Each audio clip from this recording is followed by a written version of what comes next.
Hi உறவுகளே, அனைவருக்கும் வணக்கம். எல்லாம் எப்படி இருக்கிறீங்க? எல்லாம் நல்லா இருப்பீங்கன்னு நினைக்கிறேன். நான் நல்லா இருக்கிறேன். இன்றைக்கி என்ன வீடியோ இல்லைன்னா இங்கே பாருங்கள்.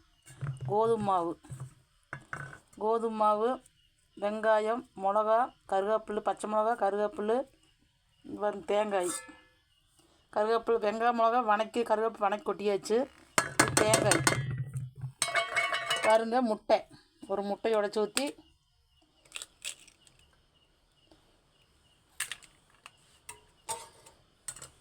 முட்டை, தேங்காய், வெங்காயம், மிளகா, கருவேப்பிலை, உப்பும் போட்டாச்சு. இது நல்லா பிணையிடுதுங்க.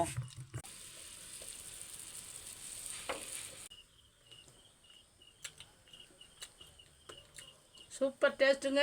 கோதுமை மாவு, பெரிய வெங்காயம், பச்சை மிளகா, கருவேப்பிலை வணக்கி கொட்டி முட்டை உடச்சி ஊற்றி தேங்காய் நிறைய போட்டு தொடிச்சு சாப்பிடுங்க. சூப்பராக இருக்குது. இது ஒரு டிஃபனுங்க, சுகருக்கு நல்லது.